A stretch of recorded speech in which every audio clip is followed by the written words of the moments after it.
उत्पादन केते matric ton धान है अपन जिला बरगढ़ केते मैट्रिक टन उत्पादन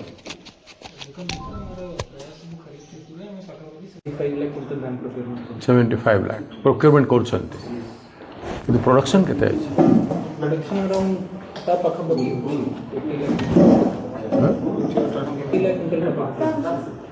अच्छा आपनकर 10 एकर वाला चासी केते अछंती एठी इन्फॉर्मेशन कंपेल करके आपण आपनकर रेवेन्यू विभाग को पचारंतु तहसीलदार मानकु थ्रुरे एडीएम जो माने रेवेन्यू जो एडीएम देखुची ताकू पचारंतु he should have the record माने केते धान केते चासी 10 एकर्स वाला अछंती केते 5 एकर्स वाला अछि विभिन्न कैटेगरी रो चासी आज किसी कथा नहीं ठीक अच्छे आमर कहबार है ते सरकार भी घोषणा कर 10 एकर रे बरगढ़ प्रोडक्शन कैपेसिटी अच्छी 35 क्विंटाल टू नैकरी 45 क्विंटाल पर्यंत अच्छे पर एकर आपन तो जानी थे आपन हिसाब से केते अच्छे पर एकर नहीं आप केनाल एरिया अलग बाकी प्लेन एरिया वर्षा उपर जोटा होची सेटा 30 क्विंटाल सेटा 30 क्विंटाल जोटा इरिगेटेड एरिया सेठी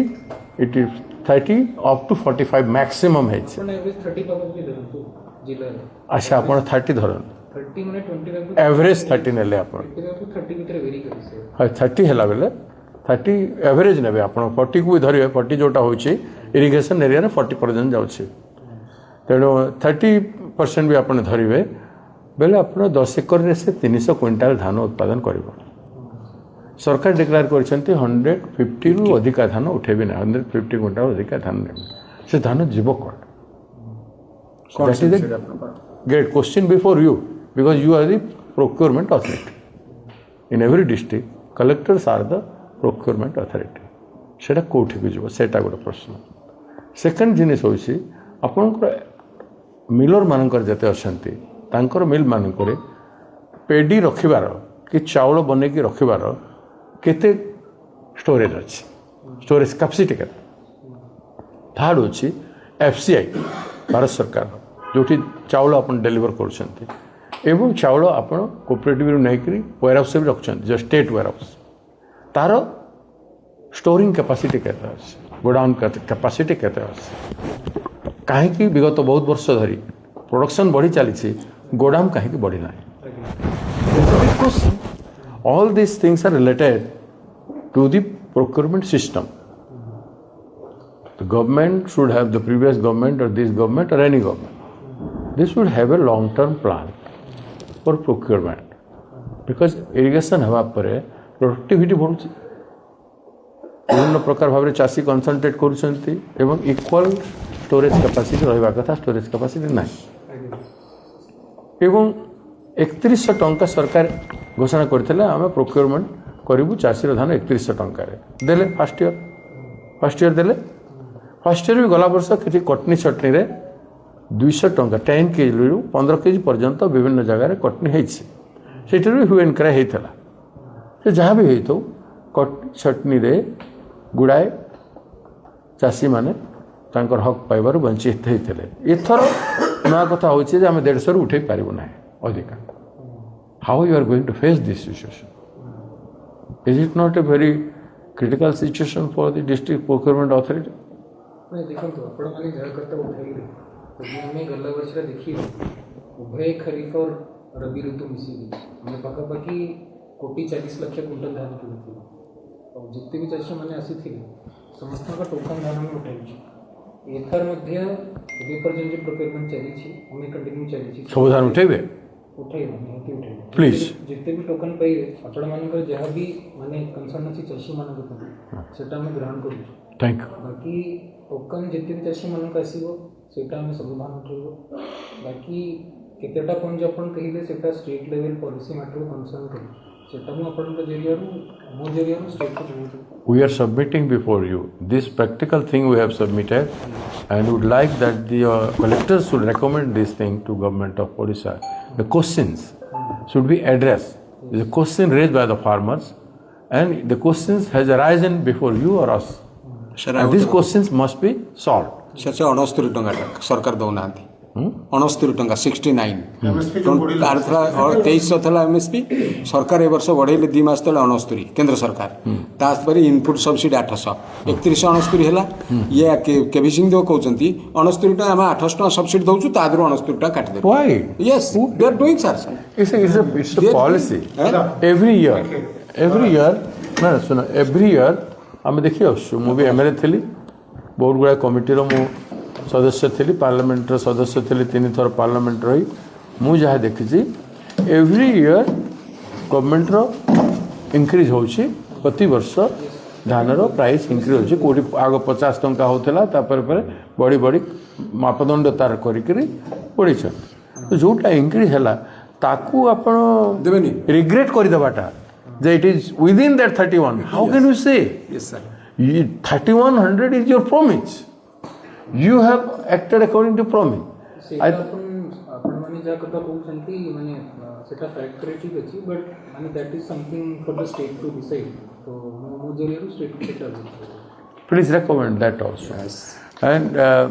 आमर सब टू मेन जिनिस सब अपन धान उठाते. As a collector, it is your binded duty to lift the. Duty also हाँ.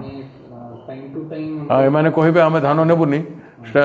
स्टेट गवर्नमेंट कहबो अपन कहबे चासी को धान नेबाक पड़िबो आपण एठी अछंती चासी धान नेबा पे आपण जा कहउछंती दैट इज राइट हमर गल्ला रबी और खरीफ भी आगे माने आबरू के आसीथिले टोटल में कथा भी होछ आस्तिल तो जहाँ भी माने दाबी थिला चाची मन के धान उठाइबो पे पहला रबी और खरीफ से हम पूर्ण करू एक थर मध्ये पूर्ण करबे ना किंतु I like that spirit because collector is the eyes and mouthpiece of the farmers in a district. And as a young person, you must be bold enough to present the views of the farmers, the need of the farmers. And you are doing it very good. See that the mandis should be facilitated properly for the farmers. Mandi does not have assistance, cannot provide water, shelter, and shade, water, shelter. These things are essential. RMCs have enough money. By spending RMCs money, their profit, you can provide sufficient shade, water facility. Even farmers are staying outside the RMC under the open sky in the open sky, having their small arrangement they are making, so they are suffering. There can be shade to see that some farmers, those who are not able to sell the paddy or we are not able to lift the paddy from the mandi, the paddy should be protected and the farmers should be protected. That is a basic human duty. You can do it by spending the money of RMC. Okay? दादा इने गोटे gap रोचे government जते धान किणुछि 3169 टंका रे किणवा कथा 31 रे किणुछि तो 2 मास न सेटा रवि रु केंद्र सरकार एमएसपी बढ़ै छथि 1 2 रे हला 2 थर मोर पैसा पडुछि पहला जो पडुथिला 2300 टंका पडुथिला ई थरे जोटा चासी मान के पडुछि 2369 पडुछि पहला इनपुट एक्सटेंड जोटा दिया होतिला 800 दिया होतिला ई थरे 731 टंका दिया जाउछि तो सेटा 731 टंका न दिया जाउ सेटा 800 टंका दिया जाउ सेटा 800 टंका जेटा गत वर्ष देइथिले सेटा देले चासी माने 3169 टंका पाइबे 2 3 नंबर कथा हैला एबे जोटा मंत्री कहले कि 150 क्विंटल रो जो अधिका जो माने धान आनिबे बा बलका धान अछि ताकू आमे 2369 टंका रे किनिबो हमर पीसीसी प्रेसिडेंट तरफरु कांग्रेस तरफरु दाबी रहिला सेही धान मानकू 2369 रे नहीं सेटा 3169 रे किना जाओ 3169 रे किना जाओ जोटा डबल इंजन सरकार कहउचंती एठी भी से सेंट्रल रे जोटा बढ़ैछि राज्य सरकार काई देबेनी चासी मानकू सेति पई जेते धान भी अछि जहा टोकन अछि टोकन कथा कहउछि जोटा आपण कहले जेते टोकन आसीबे मु उठेबी।